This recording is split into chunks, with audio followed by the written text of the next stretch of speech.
Welcome to a new video lesson. In today's lesson, I will analyze chapter 16, 17, 18, 19 and 20 of Pride and Prejudice. So, let's begin. In my last class, we have talked up till chapter 15, where we have seen the last entry was of Mr. Wickham. Okay, so Wickham, as we all know, is completely anti-hero. The character is anti-hero, and we also see that Darcy and Mr. Bingley had come along and saw that the girls were seeing or talking to Wickham. Okay, so also what we have seen that Mr. Collins was also present. So we will deal with the next chapters, that is from chapter 16. So the following evening,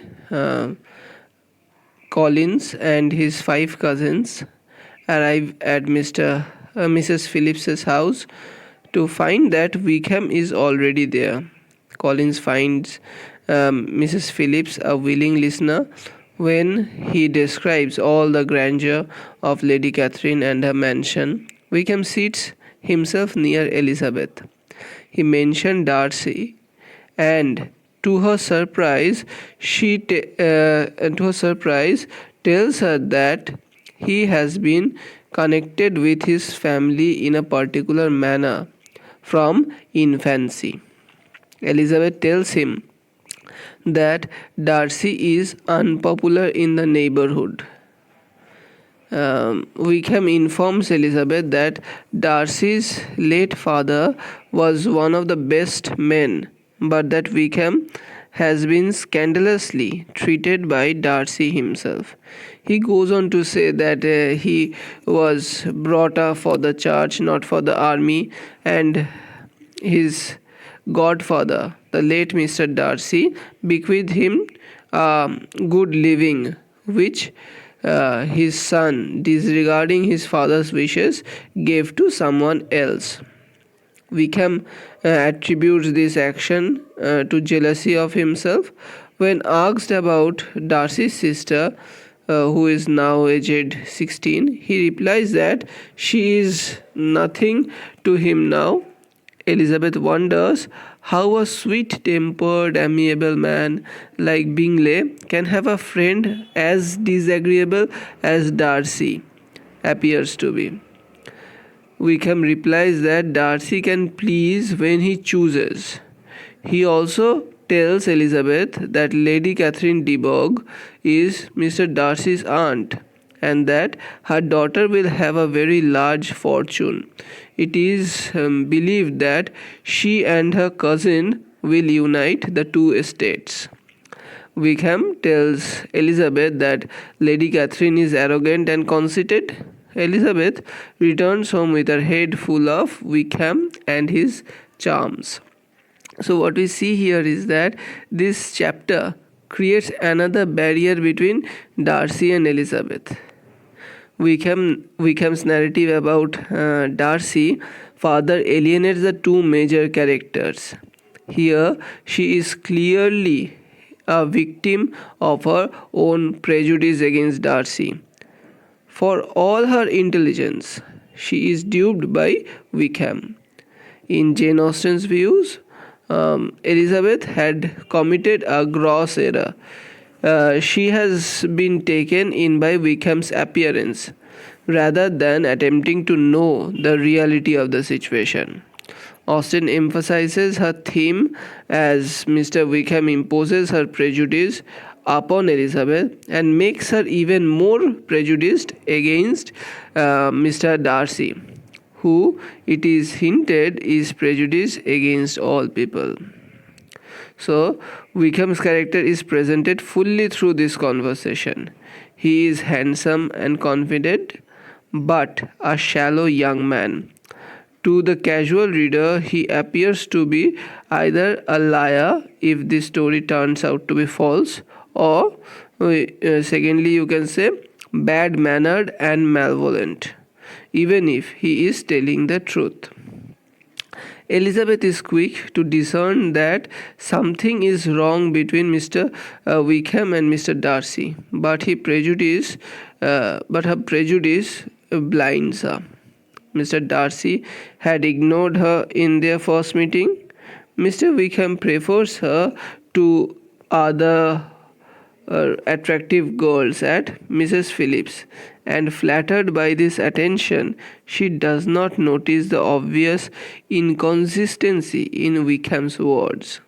Who proposes to, not proposes, who tries to be discreet and declares that he would not like to defame anyone's character, while in the same breath he casts aspersions on Mr. Darcy. Okay, so what we see here is that he is the most polished and handsome of the anti-heroes of Jane Austen. He has no sense of honor but possesses extremely winning manners. He comes into the life of Elizabeth when she is prejudiced against Mr. Darcy. She is impressed by Mr. Wickham from the beginning. Though she is not the type of a woman to be carried away by the military uniform, she feels that his dress adds to a completeness, the other charming features about him. His preference for her has its own effect, particularly in the context of the slight she had received at the hands of Darcy. That Wickham should have been able to take in Elizabeth, who is usually shrewd in the judgment of persons, speaks volumes about his capacity to ingratiate himself with others. Mr. Wickham sits himself by her side in company and secures all her sympathy.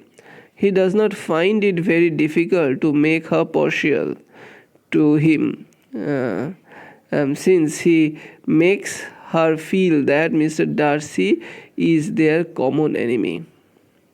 Okay, so Elizabeth is thoroughly deceived by the account given by him about the relationship between Darcy and himself.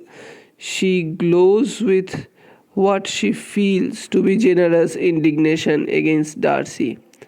This common bond makes her fall in love with him to an extent. She does not listen to the pleadings of Jane on behalf of Darcy and the warning given by Miss Bingley against her acquaintance. To Wickham belongs the credit or discredit of proving that Elizabeth too is carried away by the feelings in spite of all her shrewd judgment. As Elizabeth says forcefully later, Darcy has all the essence of goodness, while Wickham has all the appearance of it. Okay, so here is the situation where more complexity is added to the plot. As I told just now, that he spoke as after coming back, he spoke to Jane. Sorry, she spoke to Jane. Elizabeth spoke to Jane. That is in chapter 17 actually. In chapter 17, it deals with Elizabeth tells what she has heard about Darcy's unkindness to Mr. Wickham.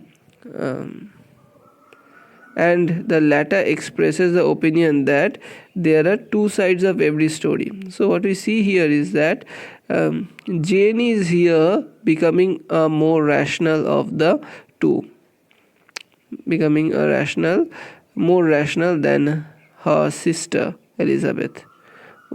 So what we see here is that the prejudice that has grown within Elizabeth before meeting Wickham has grown to a much more extent By leaps and bounds it had grown. Okay, after hearing the stories of Wickham, Bingley and his sisters called to invite the Bennets to the ball at Netherfield. Several days before the ball, Mr. Collins engages Elizabeth for the first two dances. And Elizabeth, having hoped to dance these with Wickham, accepts with as good a grace as she can master. Collins' increasing civilities convince her that he is considering her for his matrimonial plans. Mrs. Bennet too favors such a match, but Elizabeth is not inclined to do so. Okay, so the subplot of the Collins's episode is still going on, where he is wanting to marry Elizabeth. Okay, so this chapter presents another subtlety where when Jane hears of Mr. Wickham's report, she does not want to disbelieve it, but she prefers to regard Mr. Darcy as a person worthy of Mr. Bingley's friendship, and therefore finds it more difficult to accept Wickham's view. On the other hand, what we see here is that Elizabeth's statement that, and I quote, "Besides, there was truth in his look," unquote, reveals precisely the extent of a delusion. Okay, so Jane Austen is showing how appearances are deceptive and how the real truth about people lies underneath, to be discovered only after long experience and analysis. This is true for your own life also. This is true for reality also, for our lives. Some people appear to be friendly, okay, but actually they are not that much friendly. Actually they are here to take advantage of you. There are indications that Elizabeth is feeling attracted towards Wickham, the man who has flattered her with attentions. Okay, so Elizabeth, though being sensible, though being a good reader, good understander of judge, who can judge quite well the characters of people, is now deluded, because the characteristics of every woman, almost every woman of that century, is made or dependent on the flirtatious tendencies, or it depends on the emotional support that one gives. The only thing that they seek for is not just the economic dependence for, but also there is a kind of emotional support. And for Elizabeth, when she finds that in Wickham, she becomes biased towards her. Okay, in chapter 18, on the night of the ball, Elizabeth, to her disappointment, finds that Wickham is not present. She is told that the latter had to go to town on business. Elizabeth senses that Wickham has done so to avoid Darcy, and she is accordingly short with the letter when he addresses her. Later in the evening, however, Elizabeth dances with him. Okay, this is for the first time they are dancing together. During this dance, they try to get the better of each other in the conversational banter. While Elizabeth is still unimpressed by Darcy, there are signs that the latter, that is Mr. Darcy, is not a little attracted by the former. So she is highly attracted towards her. Miss Bingley speaks to Elizabeth about Wickham and advises her not to believe what the latter has said about Darcy's bad treatment. So Miss Bingley's attention or concern is only about Darcy. She is not concerned about what Elizabeth thinks, but actually what Elizabeth thinks about Darcy. Miss Bingley has liking for Mr. Darcy and takes Elizabeth to be a competitor. So, but even when she sees, that is Miss Bingley sees that Darcy's character, Darcy's reputation has been maligned by Wickham, she tries to solve that, tries to inform Elizabeth that she should not believe all those things. Okay, she informs Elizabeth that Wickham has treated Darcy shamefully. She sneers at Wickham for being only the son of the old Mr. Darcy's steward, and Elizabeth tells her coldly that Mr. Wickham had not withheld the fact from her. So this shrewd kind of people always tell some facts truth and hide the most important facts which would be demeaning to their characters. Jane meanwhile has questioned Mr. Bingley about Wickham. Bingley does not know the facts but is convinced of Darcy's honourable behaviour, and that Wickham has received much more attention from Darcy than he deserved. Mr. Collins is delighted to discover that Darcy is the nephew of Lady Catherine and insists on introducing himself to Darcy, although Elizabeth begs him not to do so. So, from another perspective, Mr. Collins, who is of servile nature, his servility to Lady Catherine de Bourgh runs extreme. That is seen through this also. Elizabeth, where Collins is willing to get on good terms with Mr. Darcy only because Darcy is relative of his master, Lady Catherine de Bourgh. Okay. So Elizabeth tries Collins to hold his position and not to do so. She watches him effusively addressing Darcy, who eyes him with unrestrained wonder and answers him with an air of distant civility before moving away. During supper, much to Elizabeth's distress, she hears her mother speaking openly to Lady Lucas of her expectation that Jane will soon be married to Mr. Bingley. Okay, Mr. Darcy, sitting opposite to them, overhears, and Elizabeth does her best to check her mother's confidence, but in vain. Elizabeth is covered with blushes and shame and vexation, blushes of shame rather. After supper, Elizabeth is further mortified by her younger sister Mary's effort to entertain the company by singing. Her voice is weak and her manner affected. Fortunately, Mr. Bennet catches Elizabeth's agonized glances and bids Mary to let the other young ladies have a turn at entertaining. Then follows an excessively pompous and ludicrous speech from Mr. Collins. The rest of the evening is spoiled for her by the fact that Mr. Collins remains by her side and refuses to be introduced to any other lady or to dance with anyone else. Okay, so this chapter covers another ball, one of the most important events in the first half of the novel.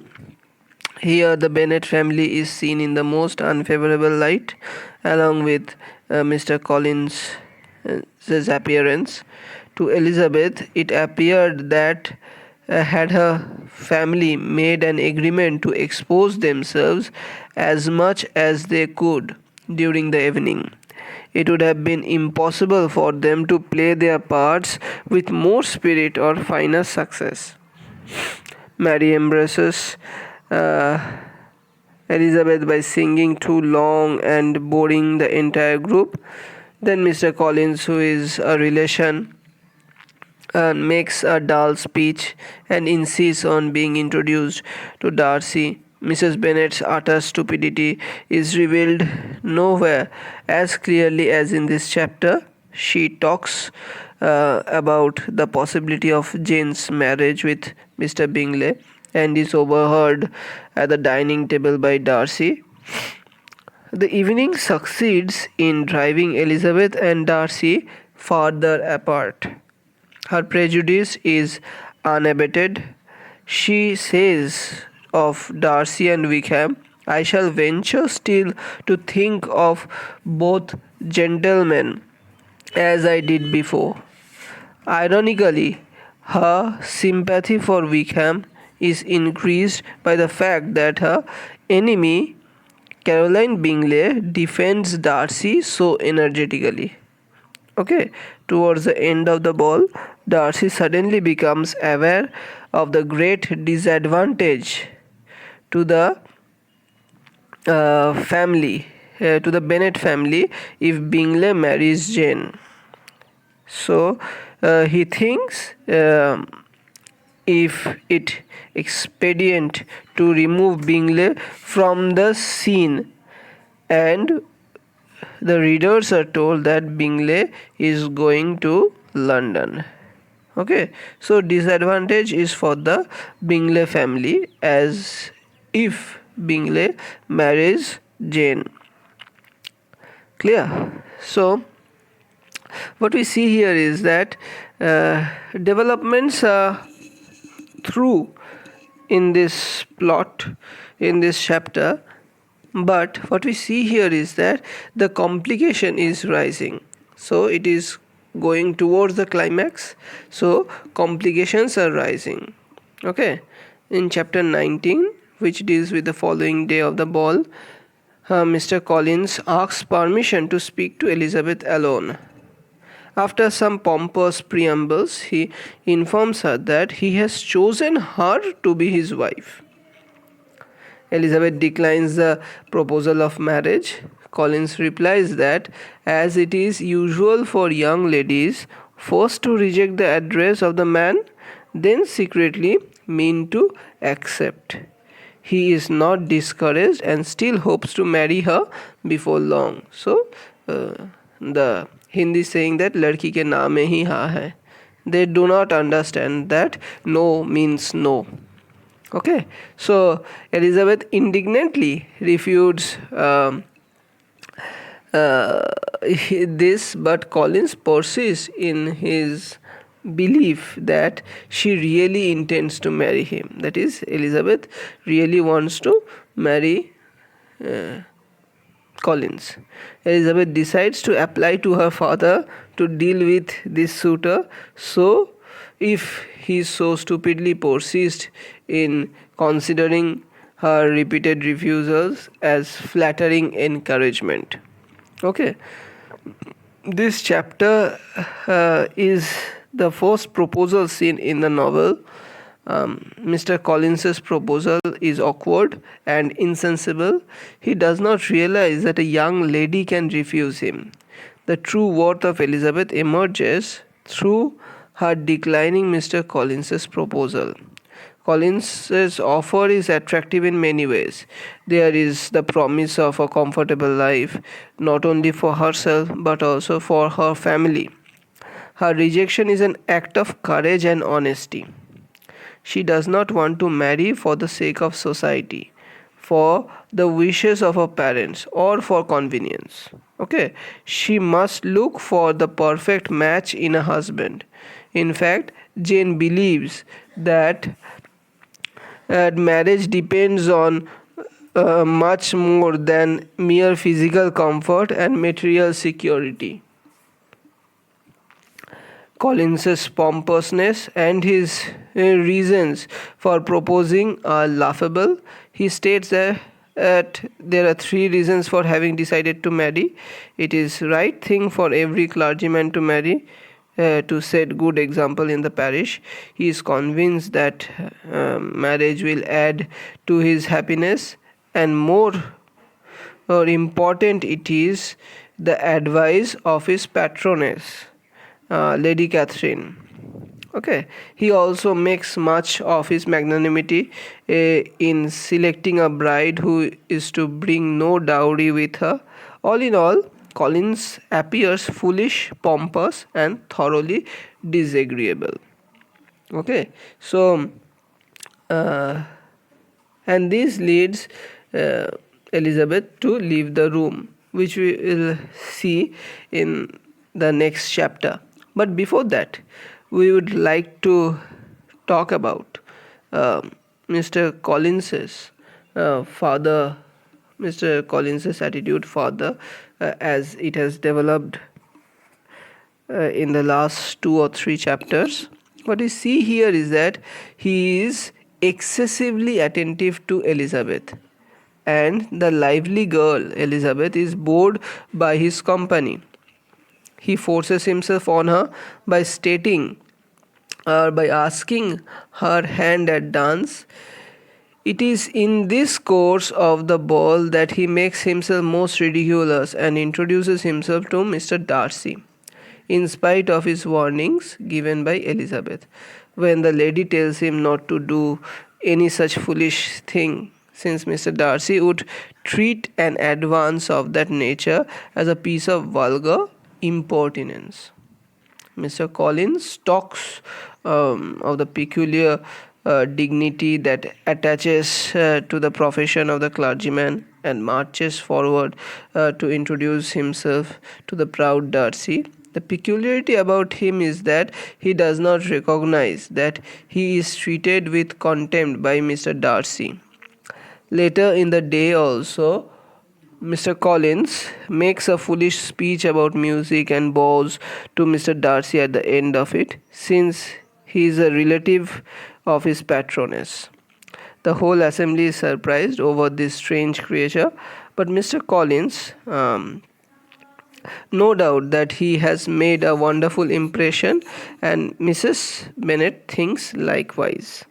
Okay, but he attains new heights in the art of making himself ridiculous in his famous proposal to Elizabeth, which has been described to be the most comical proposal in the novel. Servility to his patroness breathes in all his words to the lady. He explains elaborately the reasons for his proposing to her, the most important of which is that his patroness had advised him twice, and that too unasked, that a clergyman like him must marry and set an example to others. She, that is, Lady Catherine de Bourgh, had also promised to visit his wife if he married a gentlewoman for her sake, and a good housewife for his own sake. He dangles before her the advantage of dining at Rosings. That is, he dangles before Elizabeth the advantage of dining at Rosings every now and then, and has no doubt at all that Elizabeth would jump at the offer. So what we see here is that Collins is so shallow a character. When Elizabeth rejects him, he refuses to take her word, and attributes her words to the nature of elegant females. Elizabeth gets annoyed over his foolishness and speaks still more plainly, but he cannot understand how he can possibly be rejected, and gives his reason for refusing to believe her. He does not hesitate to tell her that she will never get such an offer again. The whole scene is a monument of tactlessness on his part. He does not take her at her word, even when she goes away from the room. Indeed, he tells Mrs. Bennet that he has good reason to be highly satisfied, and that Elizabeth would surely come round in a short time. But Mrs. Bennet is alarmed and does not take this rosy view of things. Okay. Um, It is clear from this that Mr. Collins is more stupid than the stupid mother of Elizabeth herself. It is only when she says that Elizabeth is a headstrong girl that he realizes what has happened and doubts whether Elizabeth would be a suitable partner for him. Okay, if that were the case. In chapter 20, soon after Elizabeth has left the room, Mrs. Bennet enters and congratulates Collins warmly on the happy prospect of his becoming her son-in-law. Collins receives and returns the congratulation with pleasure and tells Mrs. Bennet of Elizabeth's bashful modesty. Her mother cannot believe that Elizabeth's behavior is meant as encouragement, uh, as thought by Collins, but assures Collins that her daughter will be brought to reason. Okay, she tells him that Elizabeth is headstrong and foolish. On hearing this, Collins has doubts about the wisdom of the match and says so. Mrs. Bennet, alarmed, contradicts her own statement and hurries to tell Mr. Bennet to make Elizabeth accept Collins's before he changes his mind. So Mrs. Bennet is only after getting her daughters married. Okay.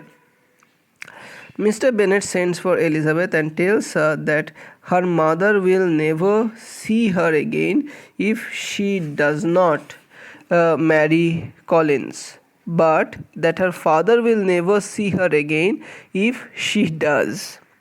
Okay, Mrs. Bennet tries to coax Elizabeth to accept Collins, but her daughter is adamant in her refusals. Mr. Collins suffers nothing but heart pride. He tells Mrs. Bennet that his object was to secure an amiable companion for himself with due consideration for the advantage of all the Bennet family. Remember the distribution of property and everything. And if his manner has been all reprehensible, he apologizes. Okay, so what we see here is that in this chapter that the economic motive of Elizabeth's situation rises to the surface of this chapter. While criticizing Elizabeth, Mrs. Bennet says, "I am sure," and I quote, "I am sure I do not know who is to maintain you when your father is dead. I shall not be able to keep you." Mr. Bennet, however, approves of his daughter's rejecting the proposal.